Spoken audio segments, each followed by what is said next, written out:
Hi friends, this is DP and you are watching MP study point.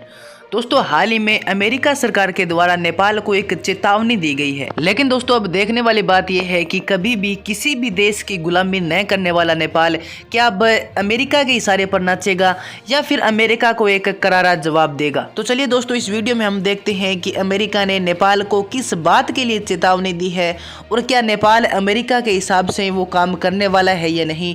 इस पर हम पूरी चर्चा करेंगे, तो आप वीडियो के अंत तक बने रहें।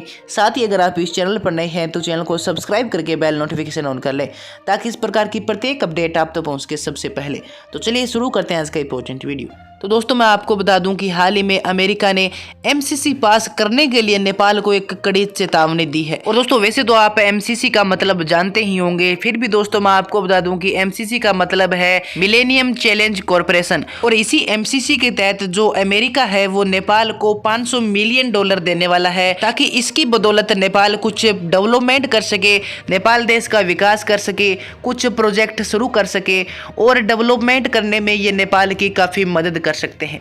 लेकिन दोस्तों, विवाद इस बात पर है कि अगर अमेरिका नेपाल को पैसे देगा डेवलपमेंट करने के लिए, तो इसका सीधा सा मतलब यही हो गया कि नेपाल फिर अमेरिका की गुलामी करेगा। क्योंकि दोस्तों, जब अमेरिका नेपाल को डेवलपमेंट करने के लिए पैसे देगा तो फिर आगे जाकर भविष्य में अमेरिका नेपाल में अपनी मनमानी भी कर सकता है और जैसा चाहेगा वैसा नेपाल से करा सकता है, दबाव बना सकता है नेपाल पर। और आगे जाकर अमेरिका नेपाल को यह भी कह सकता है कि हमने पैसे दिए हैं तो आप ये प्रोजेक्ट शुरू करो, हमारे लिए काम करो। और हम जानते हैं दोस्तों, नेपाल का इतिहास रहा है कि नेपाल ने कभी भी किसी भी देश की गुलामी नहीं की। और दोस्तों, इसी के चलते अधिकांश जो नेपाल है वो इस एमसीसी के खिलाफ है और वो नहीं चाहते कि नेपाल में एमसीसी पास हो। लेकिन दोस्तों, हाल ही में नेपाल सरकार को अमेरिका के द्वारा एक पत्र मिला है जिसमें उन पर दबाव बनाया गया है और उन्हें चेतावनी दी गई है कि आपको 28 फरवरी तक एमसीसी को पास करना ही होगा या फिर उस पर कोई जवाब देना होगा। और दोस्तों, 3 फरवरी 2022 को प्रधानमंत्री शेर बहादुर देउबा और उनके जो सहयोगी है सीपीएम माओवादी के अध्यक्ष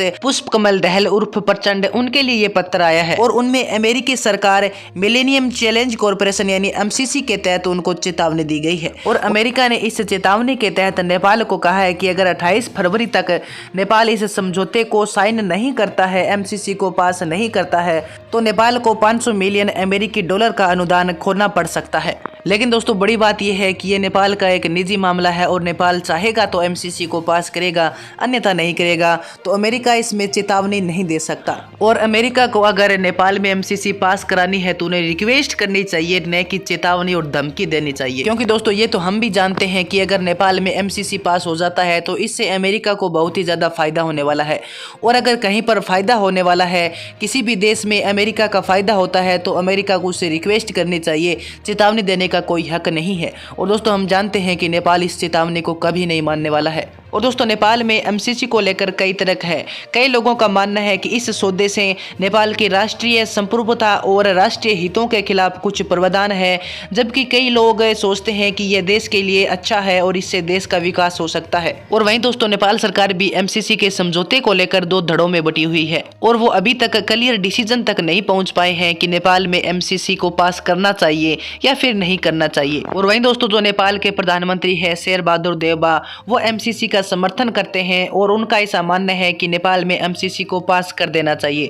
वहीं दोस्तों, जो पुष्प कमल दहल उर्फ प्रचंड की सरकार है और उनके जो लोग हैं, उनका ऐसा मानना है कि नेपाल के लिए एमसीसी ठीक नहीं है और वो नेपाल में एमसीसी का बिल्कुल भी समर्थन नहीं करते। और वो ऐसा मानते हैं कि एमसीसी के नियमों में कुछ संशोधन होना चाहिए, उसके बाद हम सोचेंगे कि नेपाल में एमसीसी पास होना चाहिए या फिर नहीं होना चाहिए। लेकिन दोस्तों, हाल ही में जो अमेरिका सरकार ने एमसीसी को पास करने के लिए नेपाल को चेतावनी दी है और 28 फरवरी तक का समय दिया है, ये बिल्कुल भी ठीक नहीं है।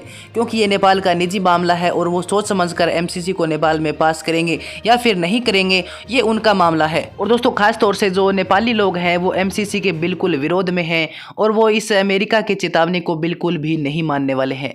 इसके अलावा दोस्तों, आपको क्या लगता है कि एमसीसी नेपाल के लिए फायदेमंद है या फिर नहीं? आप भी अपनी राय मुझे कमेंट सेक्शन में जरूर बता सकते हैं। तो दोस्तों, आज की वीडियो में इतना ही। मिलते हैं अगली वीडियो में एक नई अपडेट के साथ।